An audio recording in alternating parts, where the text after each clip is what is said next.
Hello and welcome to The Long View with me, Jon Jordan. Today we are talking all things The Walking Dead. That's because The Walking Dead March to War has just been released on the App Store and Google Play Store. It's not the first The Walking Dead mobile game, however, so we're going to start off looking at the two previous The Walking Dead games that have been released actually for a couple of years now, and look at those games and then see how that places The Walking Dead The March to War in context and how that game differentiates itself from the other two games in the Walking Dead series. So this is the Walking Dead Road to Survival, looking a bit at the base building here. It's a bit of a kind of Clash of Clans style kind of base building going on there, resource management, that kind of stuff. So this game came out in 2005, published by a US publisher, Scopely, developed by a Canadian developer, Iogo. As we can see, graphically it's kind of more graphic-y novel, and that's because it's based on actually the Walking Dead graphic novel, the original kind of source material. And it's like a squad-based RPG, so we can see my characters are the ones on the left, and various waves of attackers come. In this case, actually, we're fighting other survivors. In other cases, you're fighting walkers.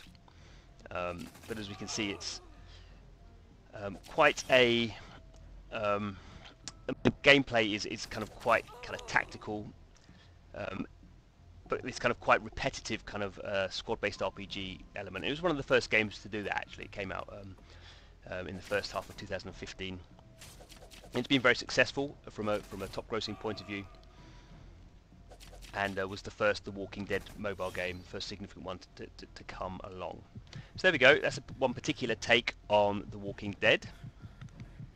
Now the second The Walking Dead game was The Walking Dead No Man's Land from Finnish developer Next Games, and this is actually the official game of the TV series, so the same license to some degree but a kind of different variation on it, so it could have kind of different use different material, particularly the likenesses of the actors, as we can see here, as we're going to drop Daryl into our squad here.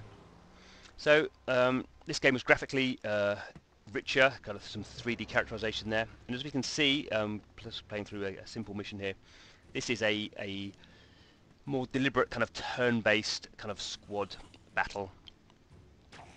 So I'm taking my turns, I'm taking out the walkers, I'm in this mission gathering supplies, but it's very much more deliberately turn-based than Road to Survival, and it's much more deliberate in terms of what you're doing. You're moving your characters around, and then there's different actions you do. You can either attack, or you can, in this case we're going to open, or we're not going to attack, and then we're going to open the boxes to get the resources we need. So a much more kind of thoughtful game, a much slower game in terms of the pacing. Actually, it was also released in 2015, so it's been out for getting on 2 years now. Again, has been a successful game, not quite as successful as Road to Survival. But as we can see, the first two The Walking Dead games were, quite different, using the same material to some degree, but quite different kind of graphical styles and quite different gameplay styles as well. Okay, so now let's have a look at The Walking Dead March to War. So as we can see here, the first thing that strikes you is this is a game played in portrait mode. So the first two games were played in landscape mode. This is a portrait mode game. The moment we're in our base, going through the kind of usual cycle of collecting resources and leveling up our survivors and healing our survivors. So from this point of view, it feels a bit like what they call a 4X game, so like a Game of War or Final Fantasy 15. It's not actually quite as kind of hardcore 4X as those kind of games as we'll go into, but that's kind of what it looks like on first impressions. You're kind of leveling up buildings and researching, and to speed things up you use speed up items rather than currency in and of itself. But the thing that makes it different from a 4X game is it has this survivors are very important. So we can see here from the broadcast tower I can recruit or trade with a survivor. She's a sniper, level 5. And I have selected her, so now I can go in, and there she is. She's level 5, to go in and train her. You can see it's free because it's an early stage of the game, so I can just do that quickly. Go and train her again. Again, it's free. Train her again. Now it's going to take a certain period of time. So I'm kind of constantly going in and kind of managing my survivors, training them up, making sure they're healthy and healed. As you can see, each survivor has a different kind of class. So you have ones good gatherers, snipers, defenders, council members as well. We can go into that maybe in a little bit. Yeah, so there's different survivors there, and I'm training them up. Here's the heal. So have hospitals. Obviously, they go out and need to be healed when they get injured. As in a 4X game, you kind of have this interaction between the different buildings. You have to build, level up the HQ before you can level up some of the other buildings. But it's really the way this game stands out from 4X games is this kind of survivor issue and how you build squads with survivors. It's not super complex in terms of squad building, but there's different. They have different kind of classes, have different kind of abilities, and each individual survivor can be kind of honed in their expertise. So this is the main map outside the base. So I'm going to do a raid. I'm going to clear some walkers. I choose a survivor member, a council member, sorry, as my like a hero character, and then I choose my survivors.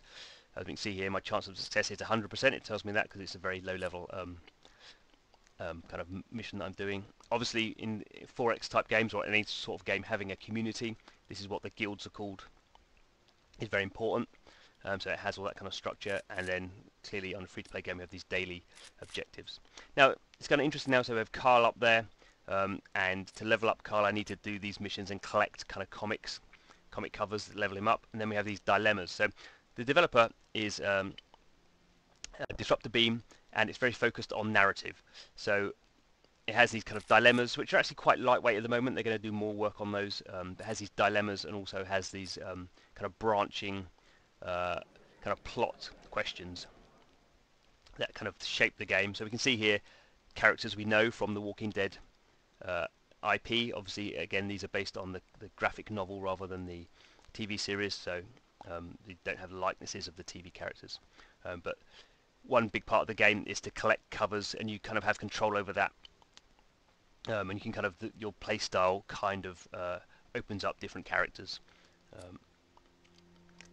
So we've just cleared those walkers. We can go in and see what happened and get the reward. We can see the status, and we can see our guys took a bit of damage, so probably not, don't need to be healed immediately. But actually what is interesting is if I look back at another mission here, I got totally wiped out by a much higher level player. My base got attacked, and actually my some of my survivors effectively got their health down to 0, as you can see there. So in that case, there is a permadeath for survivors. They will go into a triage situation. If there are hospital places available, you can heal them. But equally, some of them do die, and you do have these interesting choices where you have to kind of choose which of your survivors will die, and that's kind of annoying because you spent a lot of time leveling them up.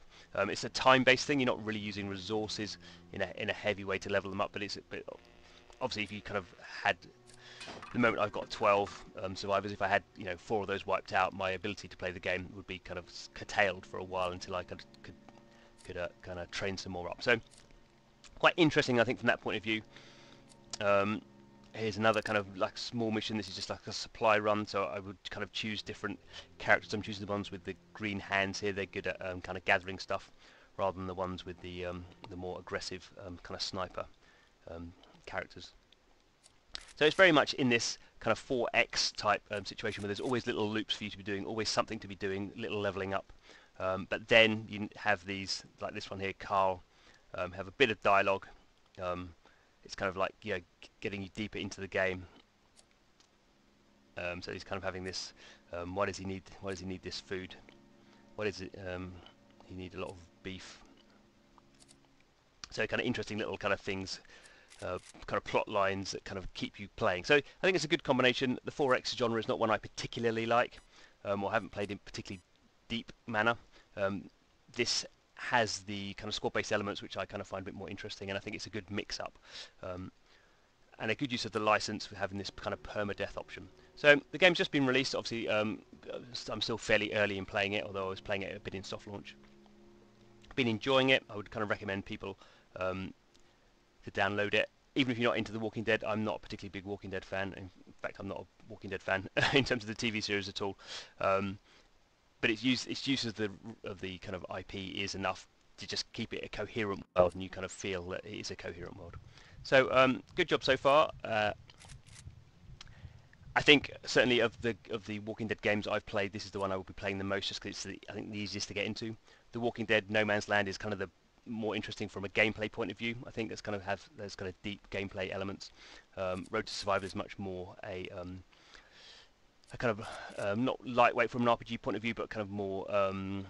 I didn't really kind of find that such a kind of attractive experience, but maybe that's down to me. All the games are of a good quality, I think, and all of them are worth checking out. All of them, certainly the first two, have done pretty well in terms of their economic success. So anyway, thanks for watching. This is the long view, where we talk about free-to-play mobile games, do videos about things we like, do these kind of comparison videos. So don't forget to subscribe on YouTube. You can also follow us on Twitter and check out our Patreon. You can see the details below. That's all at the long view, long spelt 00. But anyway, thanks for watching. Hope to see you again soon. Hello, and thanks for watching to the very end of the video. If you have any comments, please put them in the comments box. We love to read your comments. And if you haven't subscribed already, the subscribe button is below. And don't forget to check out some of our other videos. There's 2 really good examples on the screen right now.